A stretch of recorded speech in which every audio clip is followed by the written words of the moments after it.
My mother-in-law tried to name my baby without asking me.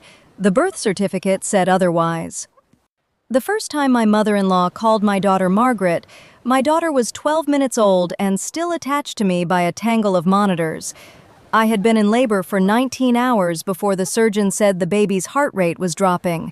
After that, everything became white lights, blue drapes, clipped instructions, and Evan's hand trembling around mine. When they lifted our little girl over the curtain, she gave one furious cry. I remember thinking that she sounded offended by the whole world. Then someone placed her against my cheek, warm and slippery and astonishingly real. "Hello, Nora," I whispered. Evan heard me. His eyes filled. For one perfect second, I believed the worst part was over.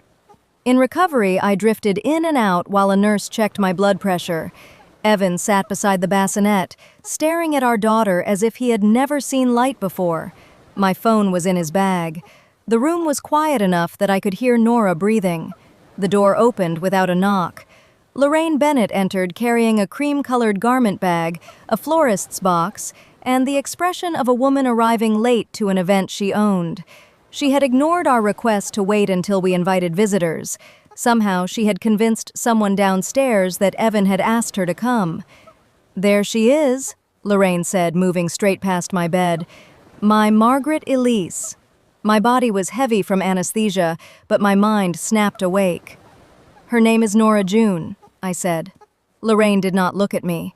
She reached into the bassinet and adjusted the blanket with manicured fingers. "She has Maggie's mouth. Evan, look, exactly the same little bow." Maggie had been Evan's older sister. She died in a boating accident at 17, long before I met him. Every Bennett family room contained at least one photograph of her, laughing on a dock, wearing a white graduation dress, holding a violin beneath her chin. Grief had frozen her at the center of the family, forever beautiful and forever obedient, because memory never contradicted anyone. During my pregnancy, Lorraine had suggested Margaret once, then twice, then so often that suggestion became assumption. Evan and I had said no. We chose Nora because we loved it, and June for my grandmother, the woman who raised me during the years my own mother worked nights. Lorraine unzipped the garment bag. Inside hung a pale pink coming-home outfit embroidered in silver thread. Margaret Elise Bennett. "That won't be needed," I said. Evan stood. "Mom, we discussed this." "We discussed Claire being emotional." Lorraine smoothed the tiny sleeve. "After what she has been through, she doesn't need paperwork put in front of her. I already handled the preliminary worksheet." The monitor beside me seemed to grow louder. "What worksheet?" Lorraine finally met my eyes. Her smile did not change, but something behind it hardened. "The birth information. It is only administrative. Evan gave me what they needed." I looked at my husband. The color left his face. Before he could answer, a woman in navy scrubs appeared at the door. Her badge read, "Rosa Kim, Birth Registrar." "Mrs. Bennett?" she asked. Lorraine turned brightly. "Yes, that is me." Rosa looked from her to me, then down at the clipboard in her hands. "I need to speak with the person who gave birth. Alone." Lorraine's shoulders stiffened. "My daughter-in-law has just had surgery. I completed the form for her. And that is why I need to verify it." Rosa's voice was courteous, not flexible. She asked Evan and Lorraine to leave. Lorraine protested that she was family, that the hospital had already wasted enough time, that grief made this particular name more important than a clerk could understand. Rosa did not argue. She simply held the door open. When we were alone, she placed the worksheet on the tray beside me. The mother's name was mine. My date of birth was correct. So was my social security number, though I had never given it to Lorraine. In the box marked "Child's Legal Name," someone had printed "Margaret Elise Bennett" in block letters. At the bottom was a signature that looked enough like mine to pass at a glance. It was not mine. "Did you authorize this?" Rosa asked. My incision burned as I pushed myself higher against the pillows. "No, my daughter's name is Nora June Bennett, and I want to know who gave that woman my social security number." Rosa drew a line through the form in red ink and wrote, void across it. That single word was the first boundary anyone had enforced for me in months. It would not be the last. Before I became pregnant, Lorraine's control had arrived disguised as generosity. She sent a landscaper when our hedges looked uneven. She replaced the dishes on our wedding registry because ours were starter quality. When Evan and I bought a narrow brick house in Fairmont, she paid for new windows as a surprise, then reminded us at every holiday that the living room was warmer because of her. Evan called it her love language. I called it expensive trespassing, but usually only in my head. When the pregnancy test turned positive, I was 31 and had been married for 4 years. Evan and I sat on the bathroom floor laughing and crying. We agreed not to tell anyone until the first ultrasound. Lorraine knew within 3 days. Evan had used the family pharmacy benefit portal to check whether my prenatal vitamins were covered. Lorraine still managed the password because, according to him, she was better with insurance. She saw the claim and appeared at our house with champagne for herself and sparkling cider for me. By week 10, she had hired a decorator. "We are doing the nursery ourselves," I told her. "Of course," she said. "Tessa is only preparing options." The options arrived as a 40-page presentation built around a silver monogram, MEB. "What does the M stand for?" I asked, though I knew. Lorraine touched a watercolor rendering of a crib beneath a carved wooden name. Margaret. Elise was Maggie's confirmation name. It feels like she sent this baby back to us. I had sympathy for Lorraine's grief. I did not have sympathy for turning my unborn child into a memorial. "This baby is not Maggie," I said carefully, "and we aren't using Margaret." Lorraine went very still. Then she smiled at Evan. "You haven't told her." "There is nothing to tell," he said. On the drive home, I asked what she meant. He said his parents had always imagined the first granddaughter would carry Maggie's name. He admitted that, as a teenager, he once said he would do it. I reminded him that teenagers also promise never to become accountants and never to live in the suburbs. He laughed, kissed my hand, and said the choice belonged to us. We made a private list: Nora, June, Alice, Camille. We whispered combinations in bed and tested them with our last name. At 22 weeks, when the baby kicked hard during a song my grandmother used to hum, Evan put his palm on my stomach and said, "Nora June, that's her." I believed the decision was settled. Lorraine behaved as though she had not heard it. At my shower, she gave me a silver rattle engraved Margaret. She told guests we were still debating. When I corrected her, she laughed and said pregnancy had made me territorial. Then small things began changing around me. The pediatric practice called to confirm that grandmother Lorraine was authorized to discuss the baby's care. The photographer I had chosen refunded my deposit because Lorraine had booked a different newborn session and claimed the family wanted a more established studio. A box from my registry disappeared from the porch and reappeared at Lorraine's house, already opened, because she wanted to check whether the cotton was safe. Each time, Evan promised to handle it. Each time, handling it meant asking his mother to be less obvious. At 32 weeks, I came home early from work and found Lorraine in the nursery with a carpenter. The simple oak name sign Evan and I had ordered was gone.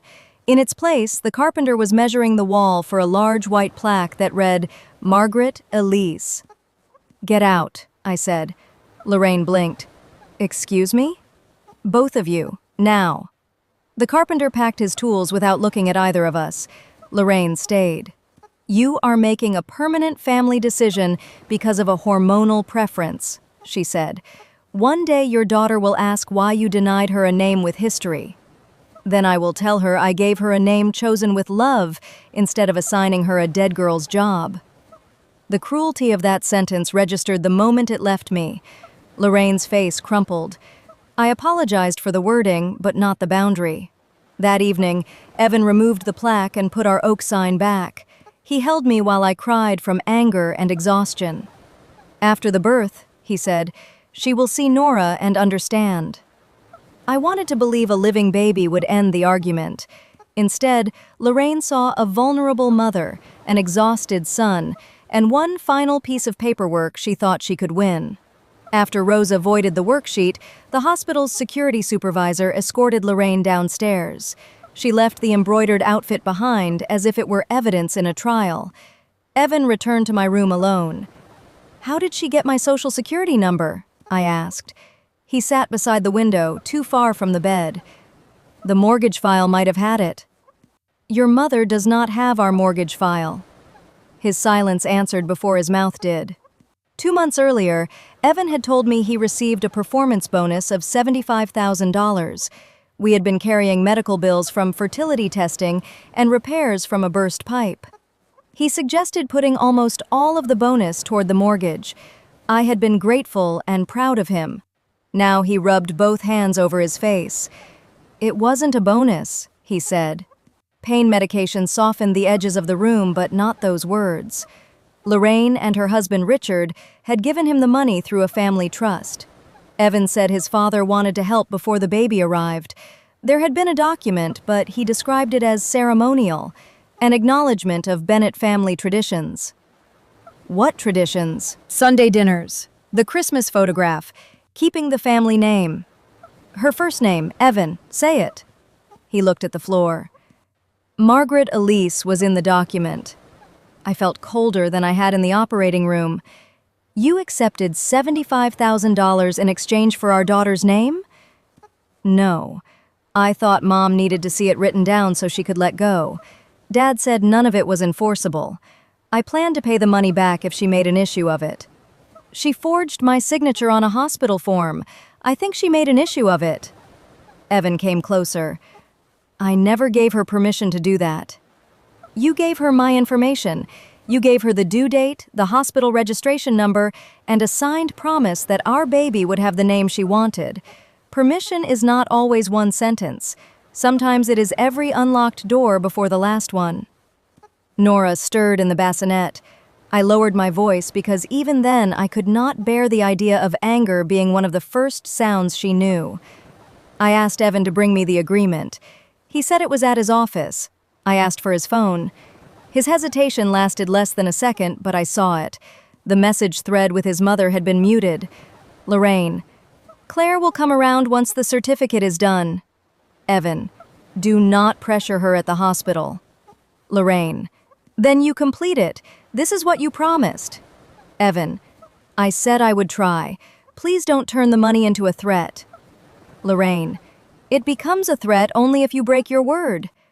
There were months of messages. Evan objected, delayed, softened, and apologized, but he never told her the answer was no in language she could not reshape. 2 weeks before the birth, he sent a photograph of my driver's license after Lorraine claimed she needed it to add us to a family health directive.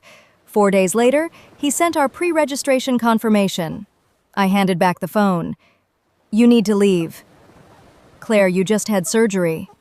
"And I am not asking you to abandon your child. I am asking you to leave this room until I can look at you without wondering what else you sold because saying no to your mother felt uncomfortable." The nurse helped me list my sister Maya as my support person. She removed Evan and his parents from the visitor list. Evan was allowed to see Nora in the nursery only with my consent, while I remained the patient responsible for her discharge. Maya arrived 40 minutes later wearing 2 different shoes. She took one look at my face and stopped making jokes. I showed her the photograph I had taken of the voided worksheet. Rosa had advised me to preserve it and had filed an internal incident report. The forged signature might not lead to charges because the document had never been officially submitted, but the hospital would investigate how Lorraine reached the maternity floor and obtained the form. Maya read the baby's false name, then the false version of my signature. The hospital security supervisor came in before visiting hours ended. His name was Mr. Bell, and he had the practiced neutrality of someone who had seen families behave badly in every possible corridor. He asked whether Lorraine had ever signed for me before. She had not. He asked who knew my identifying information. I said Evan, our bank, our accountant, and apparently a woman who treated passwords as family property. Mr. Bell explained that Lorraine had shown the front desk a screenshot of a message from Evan saying, "Mom is helping with everything." The message was 3 weeks old and referred to collecting a bassinet from a store. She had paired it with the pre-registration number and told the volunteer that I had asked her to finish paperwork because I was being taken into emergency surgery. At the maternity desk, she had repeated enough private details to sound authorized. Nothing she said had been entirely invented. That was what frightened me. She assembled permissions from fragments until strangers saw a complete picture that had never existed. Mr. Bell preserved the hallway footage and restricted her from the maternity floor. He could not promise criminal charges. The state record had been stopped, no money had been taken, and Lorraine would likely insist she believed she was helping. But the incident report would remain, including Rosa's statement that Lorraine represented the signature as mine. "People think documentation matters only if someone is arrested," he said. "Sometimes it matters because the next person does not have to start from zero." I asked for a copy request form. If Lorraine tested another boundary, I wanted the next person to meet the whole pattern, not her most charming 5 minutes. "What do you need?" she asked. It was the right question. Not what happened, not whether I was sure, not whether keeping the peace would be easier. "I need the real birth certificate completed before anyone gets another chance," I said, "and I need a lawyer before I go home." The next morning, Rosa returned with a fresh worksheet and a second registrar as witness. She explained every field. The certificate was a state record, not a family announcement. No grandparent had authority to name a child. Evan, as the acknowledged father and my husband, had rights and responsibilities, but the hospital would not process conflicting information without speaking to both parents. Because the earlier form contained a questionable signature, this one would be completed in my room, copied immediately, and secured. Evan came after I agreed to see him. He looked as if he had not slept. He sat where I could see both his hands and did not reach for me. Rosa asked us to state the child's name. "Nora June Bennett," I said. Evan closed his eyes for a moment. Then he said, "Nora June Bennett." We signed in front of both registrars. Rosa gave me a dated receipt showing the record had been transmitted electronically to the state office. The certified copy would take several weeks, but Lorraine's substitute form was dead. I expected relief. What I felt was grief. Not grief over the name. Nora's name fit her already. I grieved the version of my marriage in which two adults had made a promise beside a moving shape on an ultrasound, and I had assumed the promise was safe. Maya had found a family law attorney named Priya Shah, who spoke to me by video that afternoon. Priya did not dramatize. She told me the birth certificate would not solve my marriage, and a controlling grandmother did not automatically create a custody case. She advised me to protect records, separate access to accounts, document unauthorized medical contacts, and decide where I could recover safely. "Do not make threats you are not ready to follow," she said. "Make decisions you can defend on an ordinary Tuesday after the adrenaline is gone." So I made a list. I changed the password on my medical portal and marked every session to require two-factor authentication. I removed Lorraine from the pediatric contact list and instructed the practice to accept changes only from Evan or me with a verbal code. I revoked access to the shared photo album. I asked our alarm company to delete every user except the two owners of the house. Then I discovered Lorraine had an administrator profile.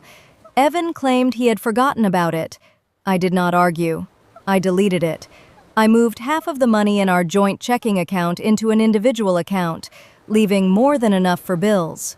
I froze my credit. Maya photographed the contents of the embroidered garment bag before placing it in the trunk of her car. Lorraine reacted to the visitor ban by creating her own announcement. At 6 that evening, Maya showed me a social media post featuring a photograph of Nora that I had never approved. Someone had taken it through the nursery glass. Beneath it, Lorraine wrote, "Welcome to the world, Margaret Elise Bennett. Named in loving memory of her Aunt Maggie, our family's miracle has finally arrived." Hundreds of people had responded. Some said Maggie had returned. Others praised Lorraine for keeping her daughter's spirit alive. One comment asked how the mother was doing. Lorraine replied, "Resting and overwhelmed, but she will understand the gift in time." I reported the photograph and sent one text. "The baby's legal name is Nora June Bennett. Remove her image and all false announcements immediately. You do not have permission to publish her photographs or medical information. All future communication must be in writing. Lorraine called 14 times. Richard called 6. Evan's aunt sent a message about compassion. His cousin told me I was humiliating a grieving mother. Evan stood near the foot of my bed watching his family gather against me through a screen. "Tell them," I said. He typed into the family group chat, "The baby's name is Nora June. Claire and I chose it together. Mom's post is incorrect and must come down." It was the clearest sentence he had given his mother in 9 months. It was also 9 months late. When Nora and I were discharged, we did not go to the brick house with Lorraine's administrator code and $75,000 buried in its mortgage. We went home with Maya. Maya's apartment was too small for 3 adults, a newborn, and the mountain of equipment people insist a newborn needs. It was also the first place in months where no one entered without knocking. For 6 days, my world narrowed to feeding, medicine, sleep measured in fragments, and the soft weight of Nora on my chest. Evan visited every day. He changed diapers, washed bottles, and accepted the fact that Maya sat in the next room with the door open. He brought the family agreement on the 3rd visit. It was 9 pages long, printed on the stationery of Bennett Legacy Holdings. The payment was described as an advancement for intergenerational continuity. In return, Evan acknowledged an intention to preserve several traditions.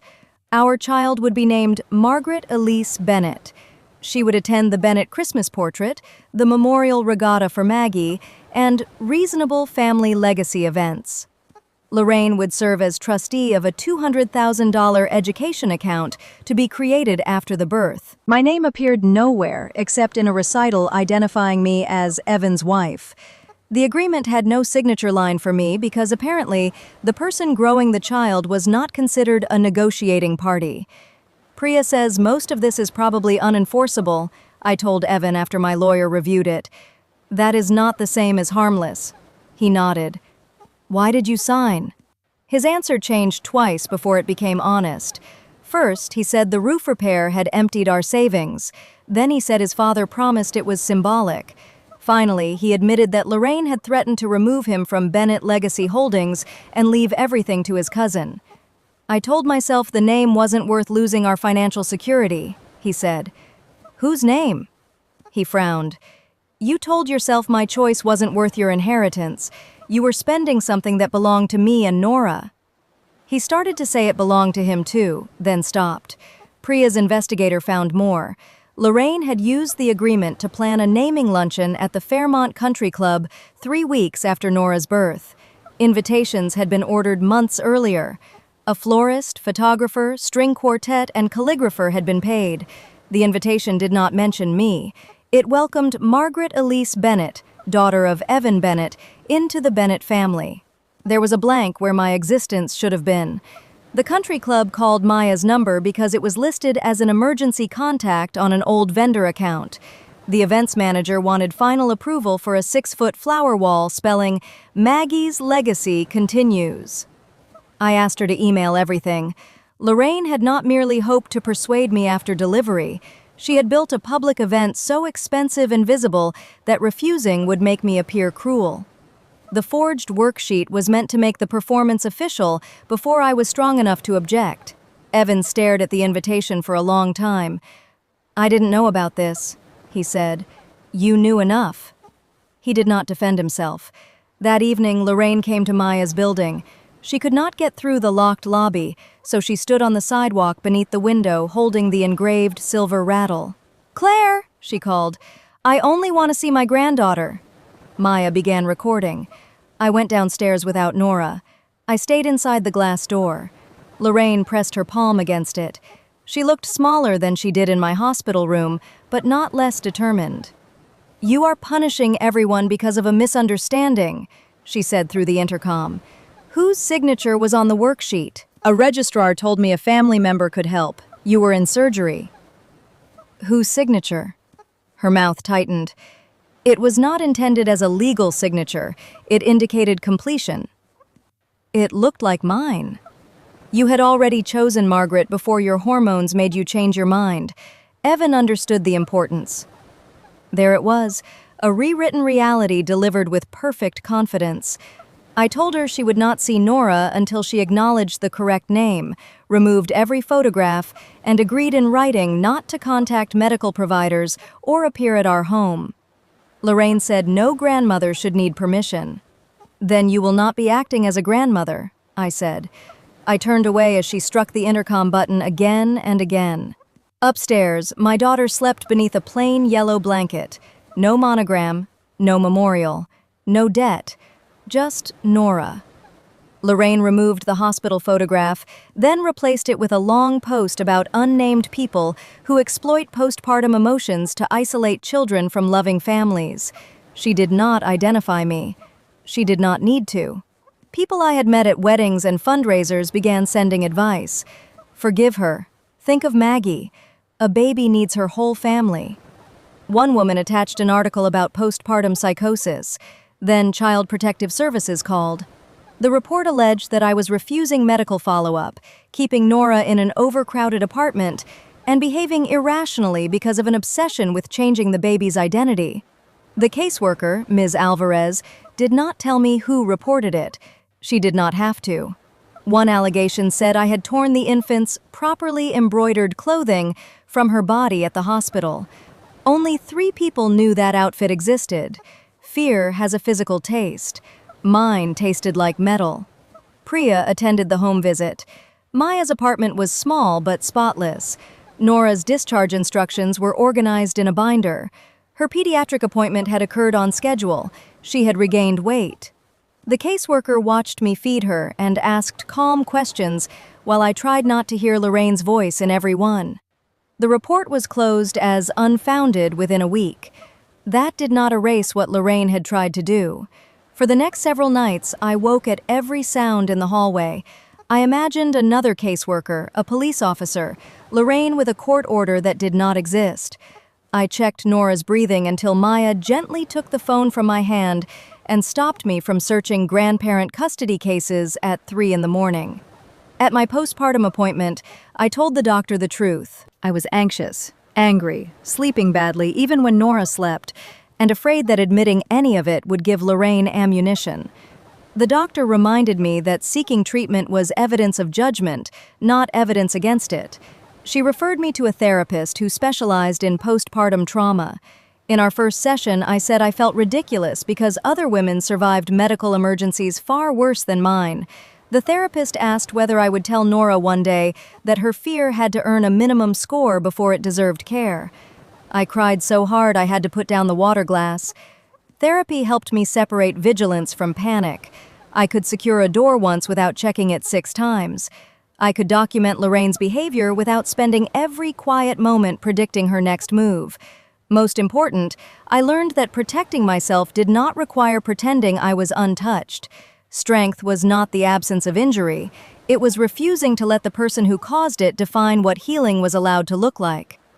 Evan was horrified. He called his mother in front of me and asked whether she made the report. Lorraine denied it with offended precision. She said she had merely expressed concerns to her friend Denise, who was a mandated reporter.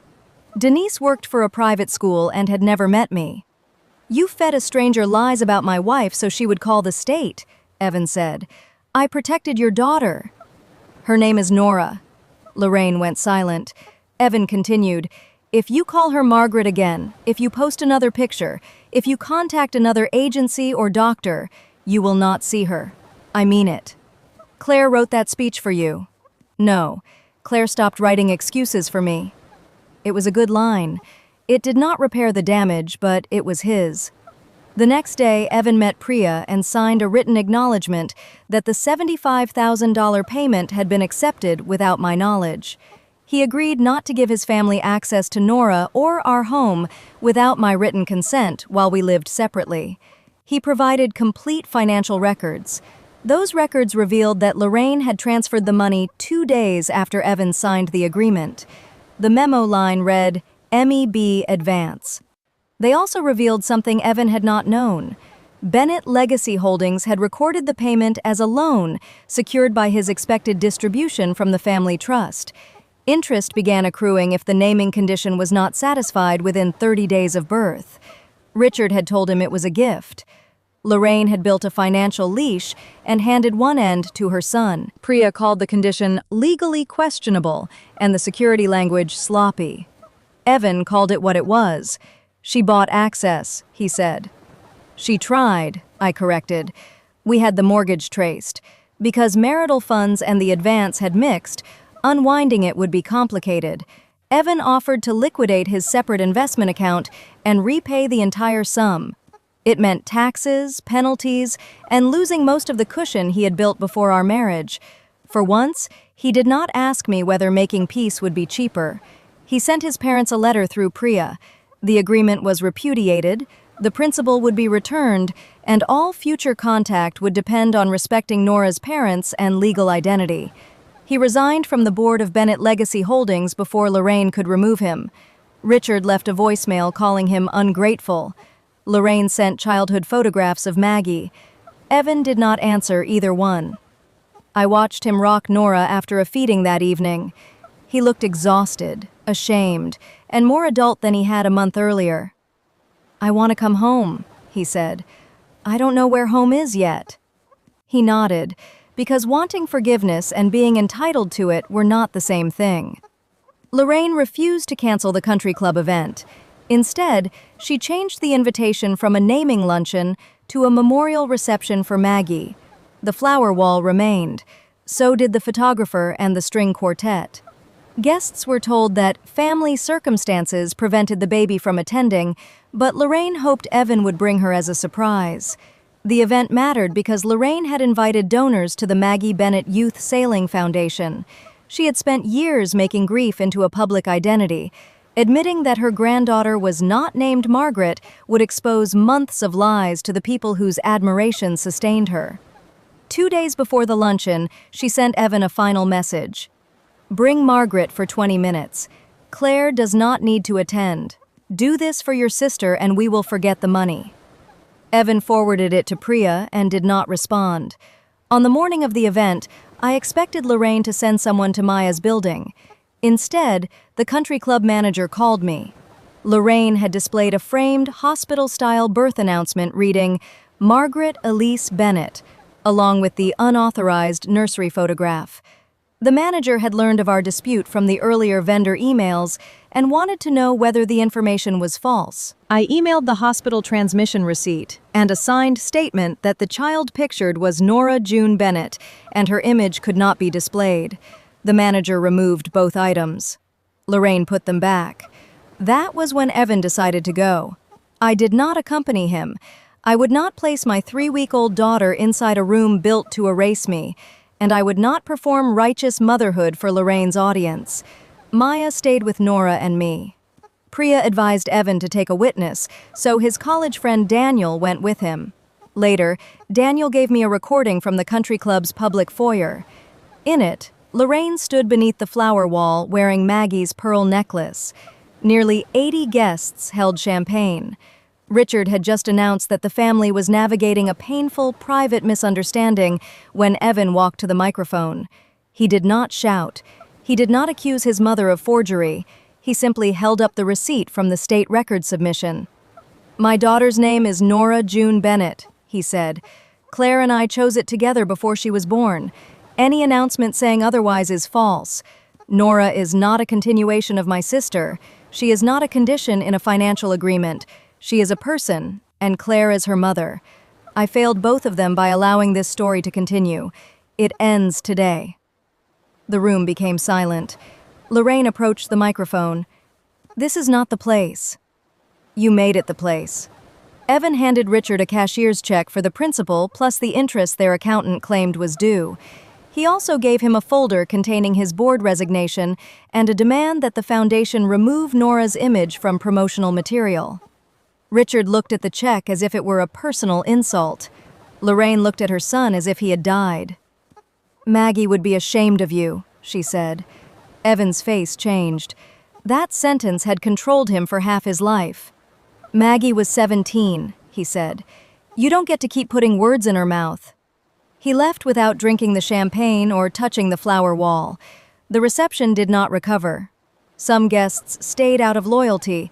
Others left after realizing the event had been designed around a living child whose parents had refused it.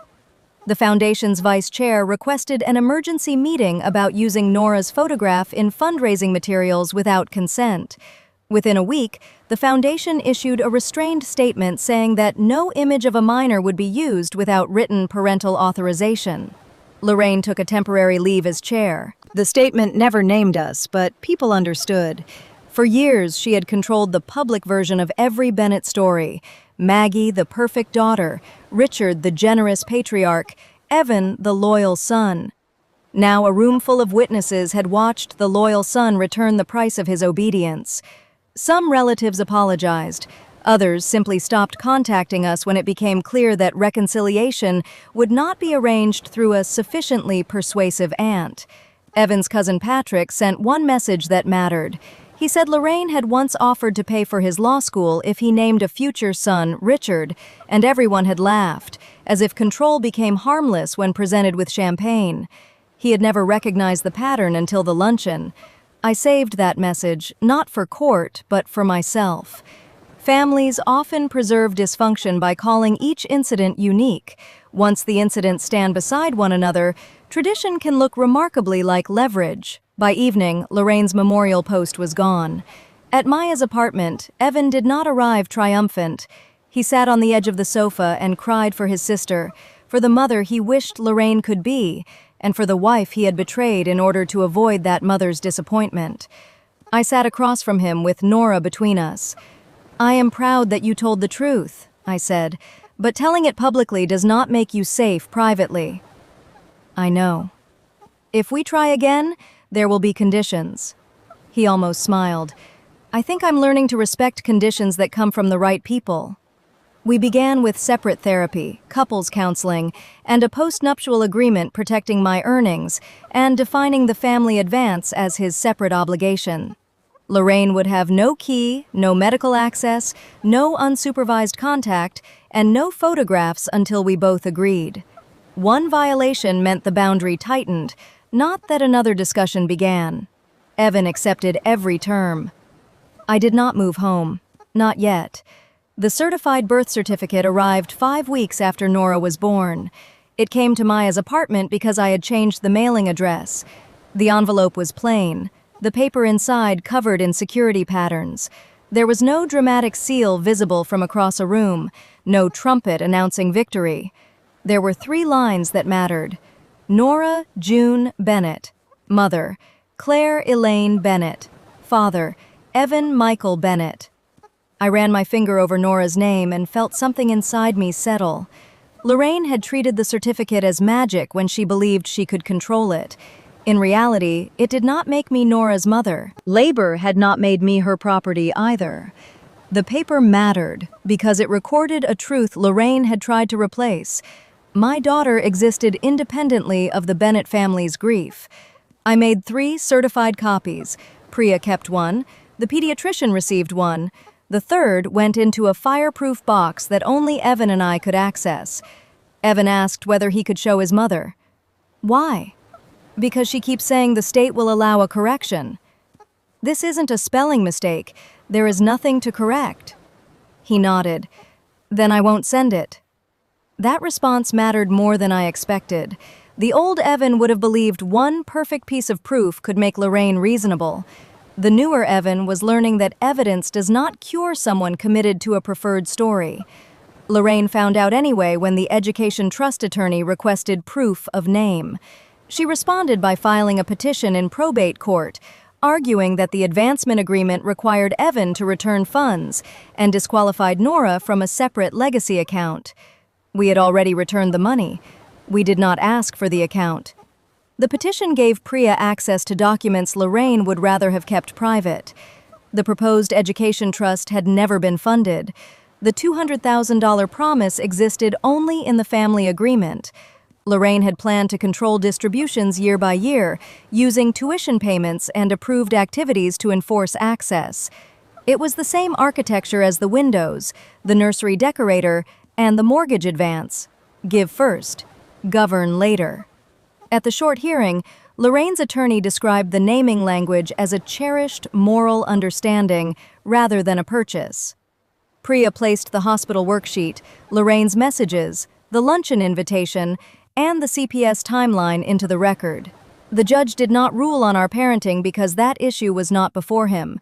He did say he would not enforce a provision that attempted to direct parents' choice of a child's first name, particularly where the named parent who gave birth had never signed the agreement. The repayment ended the financial claim. Nora was not added to the imaginary education account.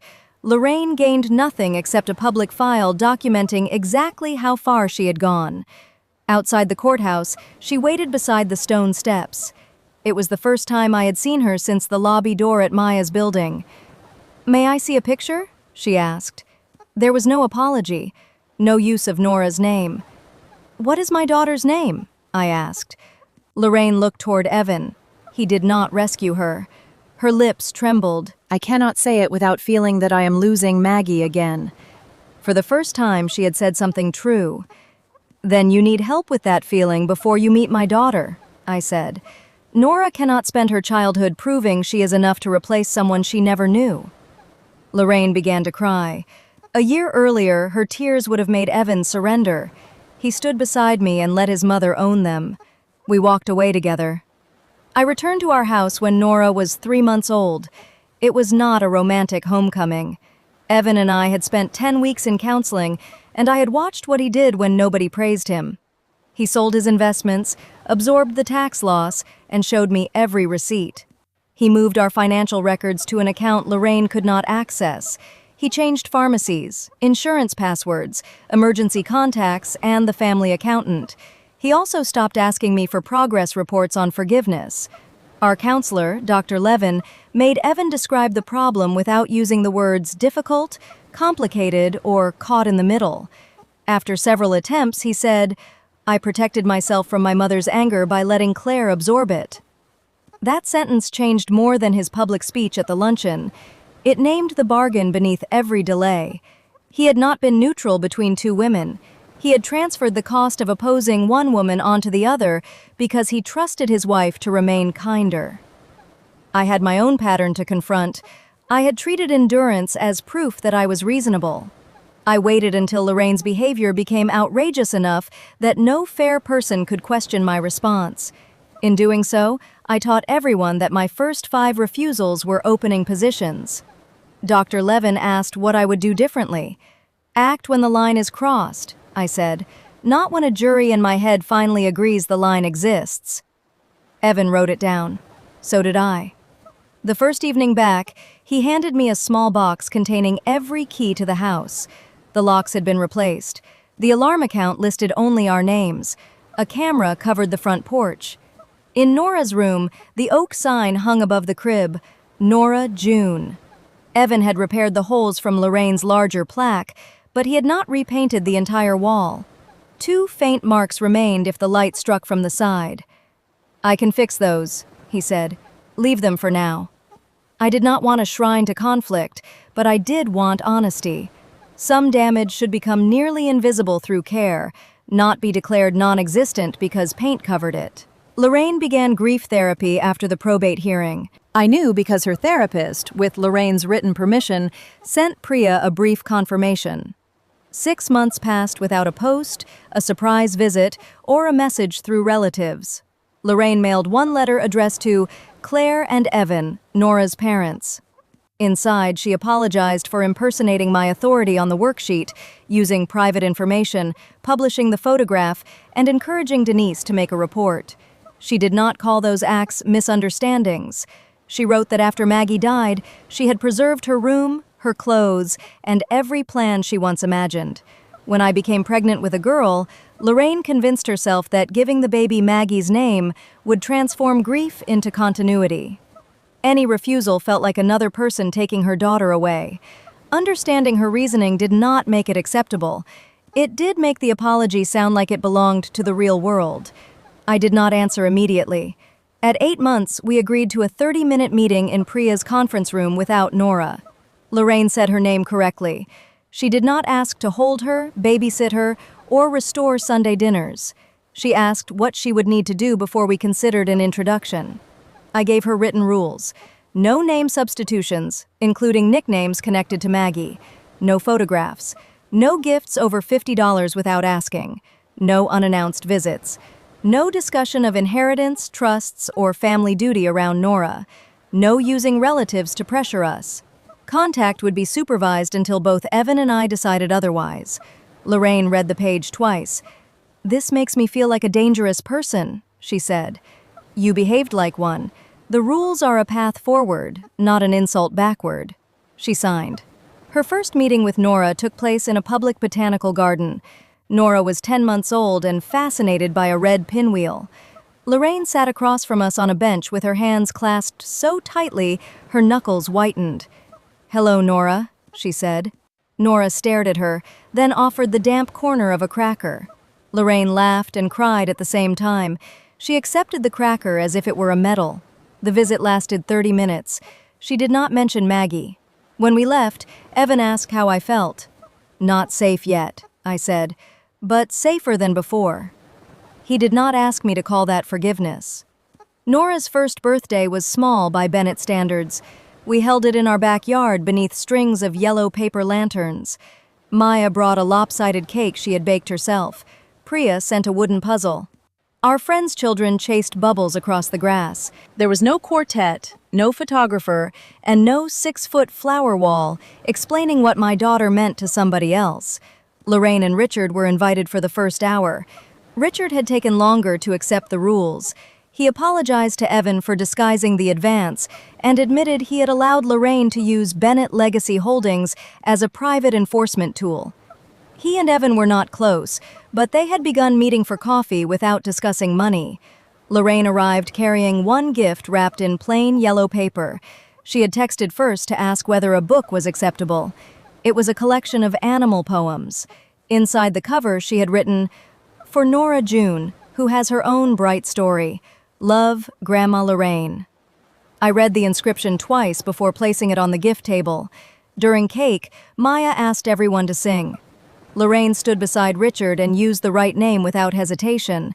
Afterward, she approached me near the porch. "Thank you for letting us come," she said. "Thank you for following the rules." Her eyes moved toward Nora, who was smashing cake into her hair. "She doesn't look like Maggie anymore. I don't know how I thought she did."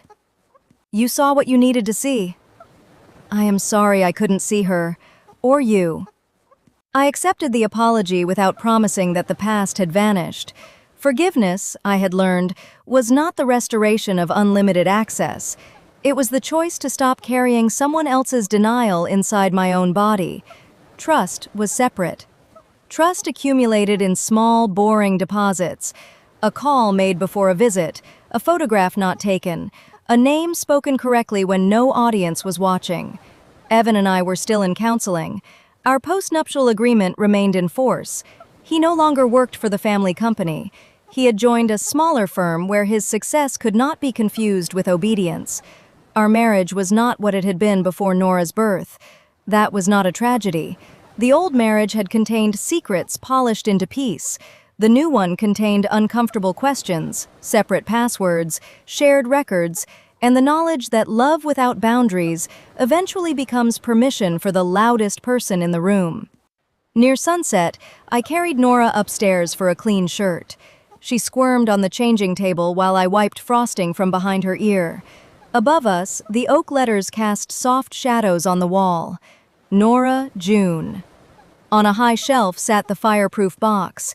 Inside was the certified birth certificate that had ended Lorraine's fantasy before it could become a state record. For months, I had thought of that paper as the weapon that won the fight. But the certificate had only told the truth in ink. The real victory was everywhere else. It was in the house with no spare key hidden at Lorraine's. It was in the pediatric chart with 2 authorized parents and no grandparent administrator. It was in the refunded advance, the canceled trust, the deleted photographs, and the family group chat where nobody called my boundary hormonal anymore. It was in Evan learning that silence could be a betrayal even when spoken politely. It was in Lorraine learning that grief did not grant ownership of a new life. Most of all, It was in my daughter turning toward me when I said her name. "Nora?" She grinned, one small tooth visible, and reached for my face. Downstairs, our guests began singing again because Maya had found another candle and believed every cake deserved 2 attempts. Evan called up to ask whether we were coming. "We're coming," I said. I lifted Nora into my arms. Before leaving the room, I looked once more at the name above her crib. My mother-in-law had believed the person who filled in the blank first would own the future. She had prepared the clothes, the invitations, the money, the memorial, and even a false version of my signature. She had mistaken planning for authority and grief for consent. The birth certificate said otherwise. So did I.